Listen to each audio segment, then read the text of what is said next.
You're right, everybody, and welcome to the latest episode of Muscle Owl Talks. This is World International Women's Day, and we just thought we'd do an episode talking about World International Women's Day and how it fits in, or how it can fit in, with disability rights and disability rights from a women's perspective. I think that's something that's not often talked about as much. We're here today with Lucy, Sarah and Shelley. Lucy and Sarah, both new on the show. Do you want to introduce yourselves really quick? Yeah, I'm Sarah, I'm 40 and I have Ulrich CMD. I live in East Sussex. Is there anything else you want to know? We'll hear more later. Don't tell us everything. No. And Lucy, it's your first time. Yeah, so I'm Lucy, I'm 24. I have a neuromuscular disease of unknown origin at this time. I was misdiagnosed for most of my life, so That's an interesting perspective. I'm actually going in for my muscle biopsy tomorrow. Wow, that's an episode in itself, a future episode, I think. And Shelley, you've been on many times before. You introduce yourself again. So I'm Shelley, I'm 38 and I have a almost 5-year-old son who has Duchenne. My son is slightly different to other Duchenne boys in the fact that he isn't able to walk and has never been able to walk. So for that reason, I've become quite heavily involved in the disability community, and I fight for equal rights for all of us.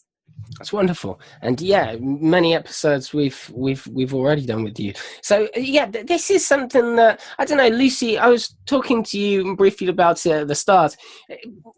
How do you feel? Okay, we see women's rights and we tend to think of, we have an idea in our head, this is me as a man. Oh, this is terrible. I will try to speak as little on this as possible. In fact, I'll introduce me if the first time watching. My name's Peter. My brother has Duchenne muscular dystrophy. I've been involved in the community a long time. I'm the editor of Muscle Owl, but also the editor along with Michaela Hollywood, who's utterly fantastic. And she's in hospital at the moment. So this is why I'm hosting. I host Muscle Owl Talks, but we're going to do a series of episodes on women and women's rights and women's issues linked in with disability, because they're not often talked about. So very reluctantly, I'm having to host this episode, but Michaela will be here for future episodes, and she's brilliant. So I'm gonna just bring in the topic here, and I think, from a disability perspective, I think we often see, or not from a disability perspective, we often see women's rights as, the marches on TV and all these things, but we often don't see a disability or a disabled view or version or aspect of it. And that's something that it has been talked about before, but only a small bit. We mentioned it last year, and I don't know. Lucy, how do you feel as a woman, a disabled woman? Do you feel that your role or your journey through life as a woman is, obviously it's different through your disability, but do you feel like you fit in with the women's movement? Or do you feel like it encompasses you? It speaks for you? I don't think so. I don't feel like I'm a part of that. I very heavily identify with the disability movement, but I don't identify with the women's rights movements, and I just think I get missed. Yeah. We're like a minority of women, and we're forgotten in this, and I really would like to get involved, but it's like, we've got to allow for a disabled person. It's like, our march is not wheelchair friendly, or our event is not wheelchair friendly, or can you not just walk up a couple of steps? Or it's just like, no, I'm a woman.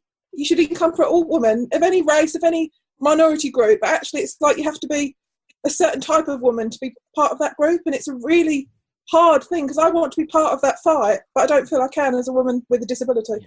I can't say as I'm not naturally a militant person, or going on marches wouldn't be something that would appeal to me. That's sort of not my way of campaigning or getting my message across. But I think I can understand what Lucy's saying, and I think as well as the women's rights movement, I think that is the case with a lot of political campaigns or things that people want to protest about. It's sort of, we don't get considered with in terms of access or sort of the joining in and being part of something.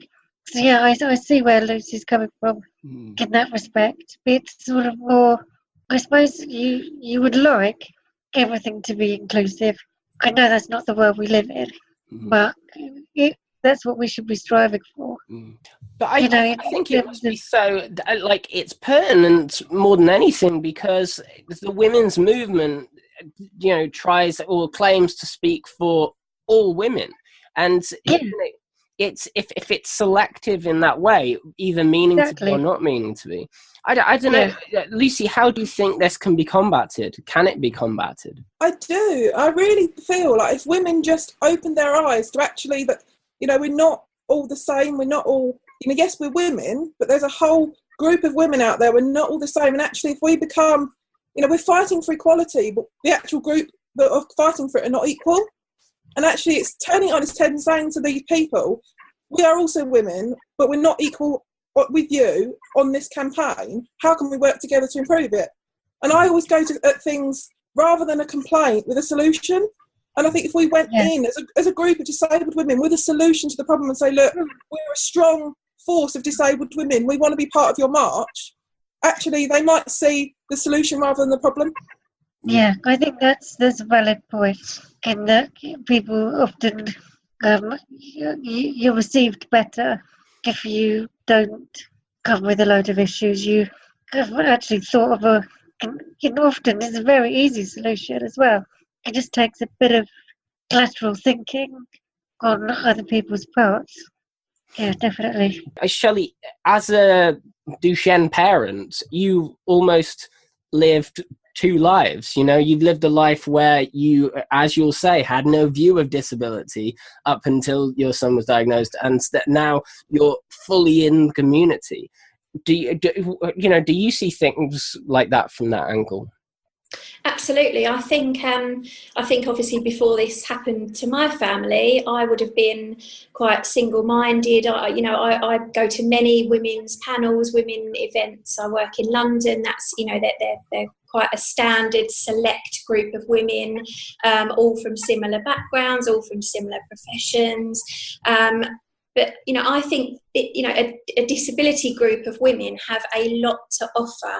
They have a lot of opinions and knowledge and information to share that's actually really important and really valuable. And we're not giving these women the chance to actually express this and to educate people. You know, we want to educate people about disability, yet people with disabilities are not actually able to educate anybody, and that to me seems completely wrong and ludicrous. I mean, again, I can't put myself into that position, but looking at the things that the women's movement talk about, which, you know, are completely valid, things like the gender pay gap and everything, I think as a disabled woman, do you look at that and think, well, I just, you know, I'm even less likely to get that kind of job because of these things about me, and I'm also a woman? I feel so, because, you know, there's a big issue at the moment about should companies be able to pay disabled people less than their non-disabled peers? And actually, why should we? And actually then, if you're fighting one prejudice in terms of disabled people are worthless to companies, plus you're a woman. And I always think, and I always say this quite a lot, actually, disabled women as a minority are struggling so much because we don't fit the typical woman's agenda. But actually, why are we any different? And we're seen as less than. This is a big issue. Disabled people are less than, but also women are less than. So we're equally more less than. I completely agree. And it should be down, you know, in terms of employment, it should be down to what that person could offer, their skills. It shouldn't come into it, but it does. You know, disability or women are discriminated against by employers if they want to be on maternity leave. But also, you know, in the same respect, people with disability who may need time off for appointments, or there's not, they don't look at the pluses, you know, the skills that somebody will bring to the job. And very often a really rich and varied set of skills and ways of thinking.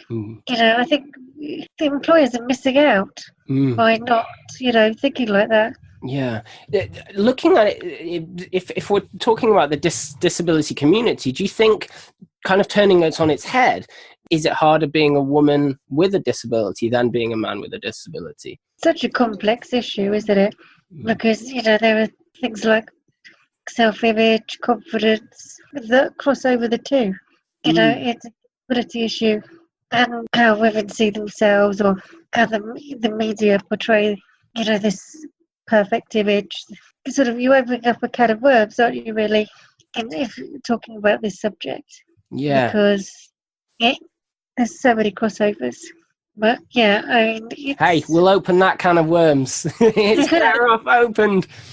Lucy, do you? In fact, you mentioned self-image. That's there, Sarah. That's a huge part of this. The women's rights movement is, we have all the things of, there's a certain way a woman has to look, a certain way women have to present themselves, or not, but it's deemed, that society has these views. Do you feel that? I mean, I don't know, Lucy, do you feel that, as a woman, society sees you differently for having a disability? I do. I think it comes back to, they expect you to be a certain way and act a certain way. And I've always been quite confident in my own self. I'm not prepared to change myself and my values and compromise those to fit someone else's perspective. And I think people respect me for that in a way, but it also gets me into trouble a little bit because I'm not prepared to compromise who I am to fit someone else's ideals. Yeah. But may I say that seems very much in line with what the women's movement is about, and it's almost the epitome, that we hear from so many parts of the disabled community, of people saying, no, you know what, I am the way I am, I'm not going to compromise any of my values. And that is so in keeping with the women's movement. From my perspective, I see, the women's right movement and the gender pay gap thing. I see this being, addressed, and I see, more women in positions of seniority and, in different financial sectors, for example. Yet all of these women are of a certain way. They are very similar types of women. So actually we're making really good progress on having more women leaders and more, women managers, but we're not doing so good on the actual diverse set of skills that these women can show. So that's missing a huge, it's a huge gap in my opinion. There's lots of. As well, do you think the image comes into it, Shelley? The way someone looks, if you're talking about being in positions of power, do you think the image is playing a big part in that? Absolutely. Absolutely, 100%. If you look at women who do have powerful positions, they're all, women who are suited, booted, hair done, makeup precise. They're all of a certain mould, and obviously we need to break this mould and show people and make people realise that there isn't just one type of woman who can be a woman of power. There's many women who can hold positions like this who might not look, as society would expect them to look, and I think that's really important. That's the message we want to get across to people, and that more people need to understand. I've got a friend that works at the Cabinet Office, and I've only met him recently. There is one person with a disability in the Cabinet Office, and he is a male. There's no female disabled people. And he works there, he's worked there for a little while, and he said, you're the first woman with a disability that I've come across in all of his work. When we bring in, women with disability in the women's agenda, you also think about women's reproductive and sexual rights as well, which is another episode in itself. But actually, part of the women's agenda is all about, we're women, we own ourselves, it's our right to do this and it's our right to do that. And then disabled women, once again, are missed from that agenda. Yeah. And actually, I think as disabled people, we need to stand up and be more strong, and we need to keep knocking on doors and, shouting from the rooftops until someone listens. Yeah. Yeah, and it's only natural that the women's movement, it does encompass the disabled women's movement, in that it's in the best interest for both. Even though I shouldn't be saying that as a male. I'm probably mansplaining this whole episode. Yeah. I think sorry. Going back to what Lucy was saying about that to her age, she's very confident. That's sort of where I've just got to. You know, I haven't always been confident in certain situations. It's taken me, you know, to my 30s to get there. And I think seeing women like Lucy and others, you know, with a disability with things like this on forums, I think it's a great message that is getting out there. There needs to be more of it, but it's brilliant for young women who are sort of just finding out who they are and becoming part of society and in the world of work and in all different aspects. So it's great that's coming across so well. No, absolutely. Need more strong female role models with disabilities. Yeah. Actually, one thing that made me laugh, I was talking to someone about, so I got an MBE in 2016, and this person verged on saying, "You did really well for a disabled person." They didn't say it, but he kind of caught himself before he said it. But that was his opinion. No, you did well for a disabled person. Yeah, and once upon a time, that would have been, you did well for a woman. You know, so to see that's changed over time. No longer for a woman, but for a disabled, and one day it will be preposterous to think you did well for a disabled person.